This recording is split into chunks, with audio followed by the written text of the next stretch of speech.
Payback. Welcome to the second edition of WWE Payback, which is apparently following the tradition of SummerSlam of being in the same location by taking place at the Allstate Arena in Rosemont, just like 2013. For Retribution takes over? Damn, WWE is trying to put over the Retribution group 6 years before actually pulling the trigger with them. Perhaps a time like this would have been the best moment since a lot of wrestlers in 2014's roster could pull it off. Retribution. With how many times they're using the word Retribution in this promo instead of Payback, I'm actually shocked that the name of this event is not WWE Retribution. Payback. There was no opening pyrotechnics for this event despite being in a venue that's used pyro a lot for WWE events, and the company wasn't on their 2.5-year sabbatical from pyrotechnics either. That one fan of the crowd cosplaying as Sheamus thinks that it requires wearing green and orange sleeve-sized gloves. I get that it's the colors of the Irish, but Sheamus doesn't wear those on his arms. Oh my god, it's my old enemy who I have not seen in so long. Drink the Mountain Dew! Why? Why? Previously on WWE. He's over at the United Center! Paul Heyman, in 2014, just foreshadowed CM Punk's eventual return to wrestling at the United Center in 7 years from now. I'm starting to think he was in on this plot the entire time. Dun dun dun! When my client conquered the Undertaker! Fuck you! I studied Spanish for 16 years just so I could say this one line. Bebe el Rocío de la Montaña! Sheamus and Cesaro, future legendary team indeed, though it still feels weird that the United States Championship is being defended by wrestlers from Ireland and Switzerland, even when we're practically used to it. 1975. The United States title is on the line. Must mean it's time for Michael Cole to begin telling the story of the inaugural United States Champion just like he does for every last U.S. title match that ever takes place in existence. The likes of Ricky Steamboat. Oh, great. Now Michael is listing off the no fewer than a dozen WWE Hall of Famers who have held the U.S. title, just like he does at every pay-per-view in existence. And to cap it off, now we got JBL constantly complaining that Michael is not listing him on the list of U.S. champions. Look out, Sheamus. Wouldn't that be Cesaro who should look out since it's Sheamus who's about to deliver the elbow drop? Please don't tell me Jerry Lawler actually confused those two apart. Let's go. Paul Heyman is so bored of Sheamus' offense that he started picking his nose and quickly removed it before the cameras could catch it. Too late, I caught it. As big as Sheamus. There is. You gotta be impressed with the strength of Cesaro when he lifted Sheamus over the top rope before connecting the superplex. Man, he was always fun to watch in WWE. So strong. I mean, Paul Heyman directs Sheamus to not let Sheamus breathe. So naturally, the first thing Cesaro does is continue to let Sheamus breathe. notice how Heyman's head looks like Hornswoggle? Where the hell did that come from? Was Jerry Lawler somehow bored of this great back and forth match between Cesaro and Sheamus and chose to talk about head comparisons? Going for the news box! Sheamus countered the neutralizer likely because he heard Paul Heyman literally shouting the instructions on what to do next. Maybe that's why Paul's partnership with Cesaro doesn't last long. Cesaro eventually had enough of Paul alerting his opponents, causing him to lose. Calm down. Stay focused. Michael Cole is repeating the wrong words of encouragement that we can actually hear Paul Heyman giving Cesaro.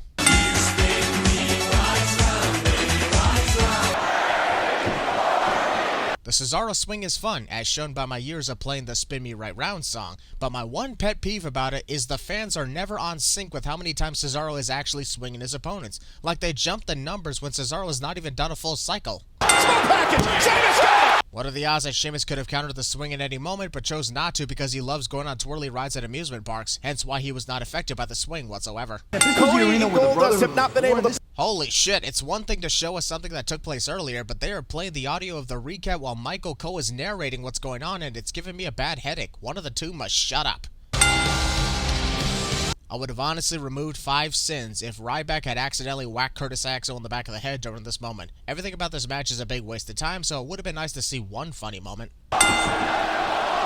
You could tell the fans could care less about the match taking place when they're chanting for a hockey team that the rest of the world could care less about. Was Curtis Axel trying to use the Force to push Cody Rhodes off the top rope or something as a way to stop Cody from hitting the elbow drop on his arm? I don't think that's going to work. Nothing's more irritating than a Goldberg chant toward Ryback as he doesn't resemble Goldberg in any way, shape, or form. The current champs, Jimmy and Jay, the Usos, are currently doing nothing while the winners of this match don't get anywhere near the title picture. He's probably right now. He's probably very sad to hear that. The commentators are so bored with this match that they're talking about JBL's brother and the one time JBL threw him under the bus. What kind of strategy? Ryback tried to slam Goldust onto his own arm, but let go too early, which in turn made it a simple body slam. Match pep talk. He didn't learn that. What are the odds people are going to complain that it was Ryback's fault that Cody Rhodes slipped on the ropes and nearly shattered his neck on Ryback's shoulder? The way Curtis Axel saved Ryback from getting pinned, it looked more like he accidentally caused damage to Ryback's leg after colliding with it. Better hope Ryback doesn't blame Curtis for that later. Telegraphed it. Shell shock! That was less of a shell shock and more of a Samoan drop if you ask me. You need a better tag team partner than me. So let me paint myself up like you, call myself Stardust for the next 2 years, and realize my biggest mistake. Ladies and gentlemen, please welcome. If Lana had a full-length entrance complete with music and a promo, then why isn't she the one to introduce Rusev? When Biggie got his name shortened from Biggie Langston, WWE didn't even bother to change up his graphics. The way it looks in the background, you can clearly see the absence of the name Langston. Can't believe I'd say this, but the waving of the flags moment was far more entertaining than the actual match that takes place. Big A and just... We want Ziggler chants. Honestly, what was WWE thinking by having all these random matches on pay-per-view that nobody cared about? And Rusev quickly back. Oh, what a... Well, at least I got something to remove a sin for. Rusev had amazing timing when he leaped up and kicked Big E in the face. Got your nose. Been that way. Client Despy's got to tap out. He's got no chance. Big E gave the audience the thumbs up gesture and then tapped out after that, basically translating to, this doesn't seem to hurt at all. Wait a minute, never mind. Ow, ow, this hurts, I'm tapping.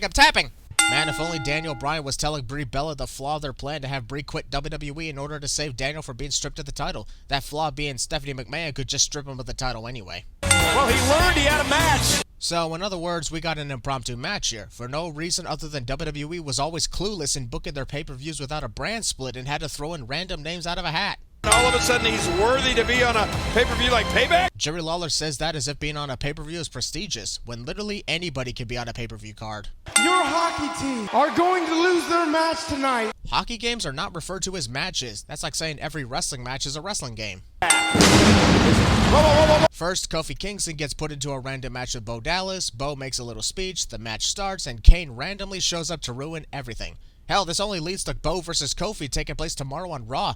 And if they were never going to actually have this match take place tonight, why even do this at all? All you have to do is... Skip! Don't look at the Mountain Dew, don't look at the Mountain Dew, don't look at the... Oh, for the love of God, drink that shit already! You know what's unfortunate about this? We are not even 55 minutes into this 3-hour pay-per-view event and we're already on the 5th match of the card, with 3 more to go after this. The last 3 matches were covered in under 25 minutes. Talk about Russian shit. RVD not get payback. Wah, wah.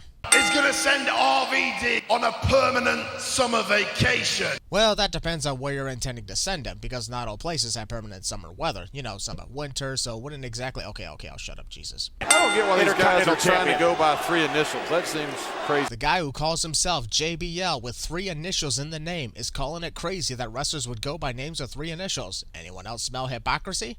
Barrett looking to connect with the bullhammer. Does that look like Bad News Barrett is trying to connect the bullhammer on Rob Van Dam? Because to me, it looks like he's trying to escape the wrist lock currently applied by RVD. What does Rob Van Dam have to do, John, to take the title? Oh, I don't know. Maybe the exact same way that every challenger has to win the title from the champion, a pinfall or a submission. Michael, you've been doing this job for almost 20 years. How do you not know how this works? 13,311. Fucks, I don't give about how many fans are in attendance tonight, and I fear Michael Cole is going to start talking about how many countries are watching worldwide next. RVD, but it's not. Convenient empty seats are convenient. Rob Van Dam should consider himself lucky he didn't throw Bad News Barrett and cause one of his long legs to whack a kid in the face. Mr. Monday Night. WWE champ. RVD went back into the ring just to tell the referee back, as if the ref was a dangerous individual about to cause damage. Oh, the apron and elbow right to the heart. Even if the live camera was smaller compared to the replay screen, I could clearly see that Bad News did not hit an elbow drop to RVD's heart. It was actually an armpit to the heart, which likely smelled worse than any sort of pain that could have occurred. Everybody wants to hear about bad news. It's good for television ratings. As much as I hate to admit it, JBL is right. Nobody gives a shit about good news these days, but the moment something bad is taking place, they all tune in, and that's what sucks in this world. With how many times Bad News Barrett keeps hitting his elbow on things, it's a no wonder he keeps shattering it and vacates titles because of injuries. Retains. Even though Bad News relinquishes the Intercontinental Championship due to injury a few weeks later, we gotta applaud him for continuing in the match after smacking his elbow off the ring post and still winning. It's a shame too many injuries got him. He could have been one of WWE's very best in the business. That one moment when an in-ring segment on pay-per-view has its own video package like it's a main event match. Surrender the WWE Championship. No. Honestly, what was Daniel Bryan's plan here? His neck injuries were too severe for him to compete, he'd be out for the rest of 2014, and he even said that WWE deserved a fighting champion. Yet he still refused to relinquish the WWE Championship because it'd go back on everything he did to survive the Authority? The dude backed himself into the biggest corner there is. Also, Stephanie McMahon does know that she could have just stripped Daniel Bryan of the title regardless of his cooperation, right? It's not up to the champion to determine what happens in that scenario. There are so many messed up flaws in this situation. If you surrender or if I take action against your wife. So the ultimatum for this segment is relinquish the title or your wife is fired, which Stephanie could have just done regardless. Unfortunate predicament that... Okay, who's messing with the noises in the production truck? Triple H, what have we said about messing with your wife's audio when Shawn Michaels isn't around? That you can do the right thing. So, Daniel Bryan wants Stephanie McMahon to allow him to hang on to the WWE Championship for pretty much the rest of 2014 while he's sitting in physical therapy, not showing up, and not being a fighting champion like he said the fans deserved? Sounds very hypocritical to his own fan base if you ask me. These people want you to quit, just like CM Punk did. You may not like creative decisions, but you cannot deny that the McMahons can be absolute savages on the mic when it's required. Narcissistic. What's that word that I'm looking for? Bitch! Just from the delivery of Brie Bella, that was the moment I honestly wanted her and Stephanie to fight at SummerSlam. The segment is extremely flawed, but that was awesome. You can't fire me. I quit! Brie Bella quits her job as a way of preventing her husband from relinquishing the WWE Championship, all just for Stephanie to strip Daniel of the title a week later, which in turn made this sacrifice a complete waste of time. For John Cena, it's about payback. Haha, we get it. The show's called Payback. Do you have to constantly say this match is about payback on a night called Payback? No shit! Chicago. Technically Rosemont, but go ahead. The Usos showed up to defend John Cena against the other members of the Wyatt family, likely because they had literally nothing to do for this pay-per-view event, just like they had nothing to do for the last few pay-per-view events despite being the tag team champions. His way to the ring. Just when you think the Wyatt family couldn't get any weirder, here's Bray Wyatt delivering nose kisses to Luke Harper. He never give up, but that doesn't mean he can't be. Entertaining as this last man standing match is, the moment you see Bray Wyatt hit the first shot that knocks over John Cena, that's when John has got to take his usual 15-minute beatdown, and in last man standing rules, we're going to be here for a while. Shall we dance? One of the scariest things Bray Wyatt has done with his near unconscious opponents was the ballroom dance routine. It's always the weirdest things that tend to be the scariest.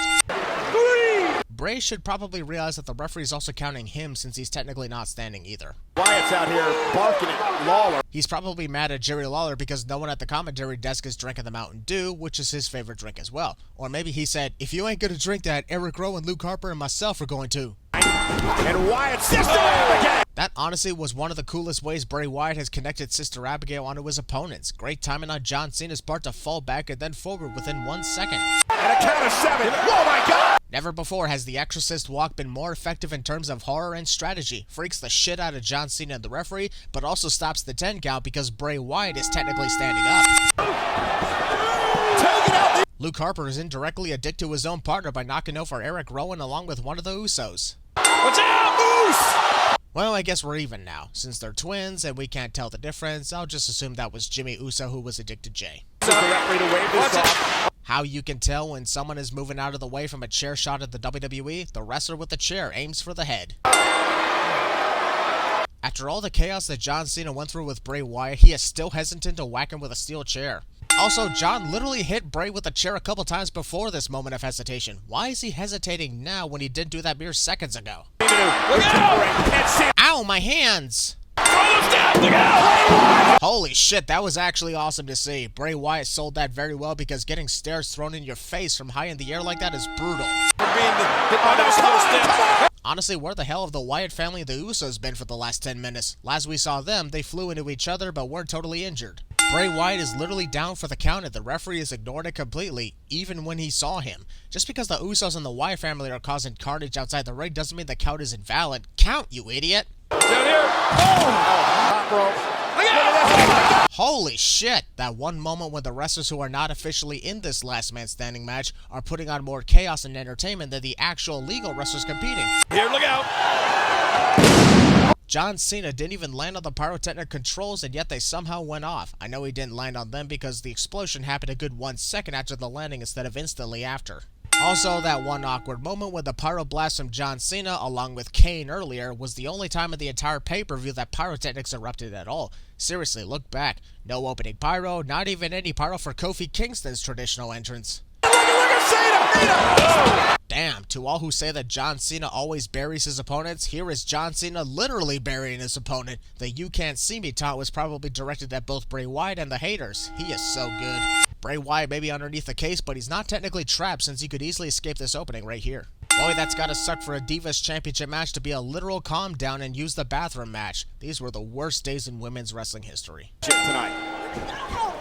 What in the hell was that? We're only 15 seconds into this match and there's already a botch. If I don't hold it together, I may turn into Alicia Fox and throw a temper tantrum. Yikes. Suplex Page into the... Alicia Fox is already crying and throwing a tantrum from one single suplex. My god, somebody have holy water on standby because we may have to perform an exorcism here. He was playing possum. You just called Page a possum? JBL can't be this stupid, right? Michael Cole clearly said that Alicia Fox was playing possum, and JBL automatically assumed Michael referred to Paige as a possum. Whoever. You got me so... I don't know if Alicia is a dick to that guy in the crowd by taking his drink, or if that guy was a dick for handing over an empty soda cup to Alicia. Decide. Alicia's shoulders are on the mat. The referee needs a count. You can't be that fucking serious. Alicia Fox's shoulders are clearly off the canvas, not on it. The referee isn't counting because he ain't as stupid as you are. It takes Paige longer to lock in the Paige tap out than it does for her opponent to actually tap out. Skip the damn pre-show panel, but also, are Booker T and Josh Matthews practicing COVID-19 social distancing rules on Alex Riley a full 6 years before the pandemic took place? What do you know that we don't? Tell us!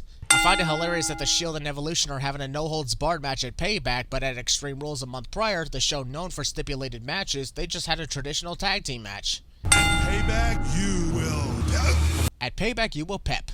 You know, at first I didn't understand the big deal about Blue Tista, but now I see it. Batista is the only member of Evolution wearing blue gear while everyone else is wearing black gear, thus making him stand out in the most awkward of ways. Remember, there's no disqualifications. Yes, because we totally don't know how a freaking no-holds-barred match works, Michael. Please don't tell me we have to hear that over and over again tonight.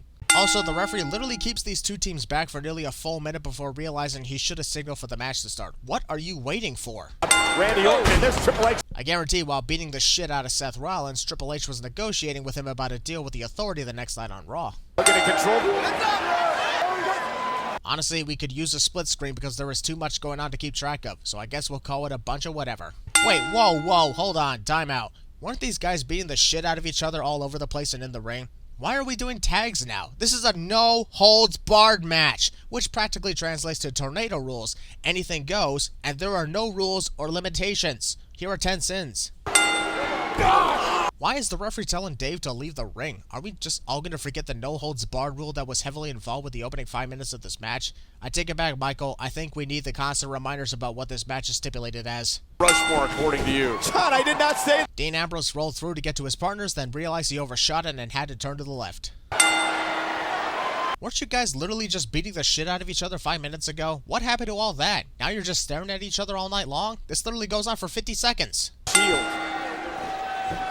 Where is Dean Ambrose going with this? Tags into the match and then prepares to attack Hunter's ass. Here's where I add another 15 sins. Hunter waited until the referee was distracted by Randy Orton and Seth Rollins before joining Dave Bautista on the attack of Dean Ambrose. The reason for the 15 sins is the referee has no reason to direct traffic and tell the competitors to get back in their corners because it's a fucking no-holds-barred match! No holds barred. I'm actually convinced that the reminders are being directed to the wrestlers because everyone must have completely forgotten that stipulation for the last 15 minutes, and when you're not treating a no-holds-barred match like a no-holds-barred match, then it sucks.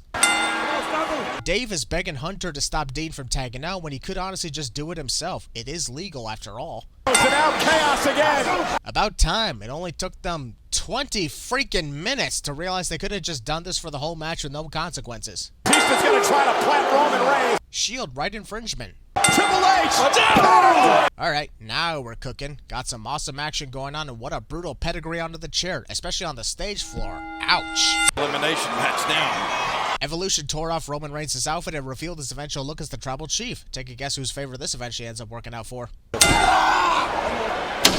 Not gonna lie, this was an insane torture chamber of carnage. One member of Evolution holds down Roman Reigns on the metal stairs while the other two members whack him with kendo sticks. Oh my God! Stop Rollins! Just when it seemed like Seth Rollins was done for, there he is, leaping from the entrance setup. Love that moment. Cover!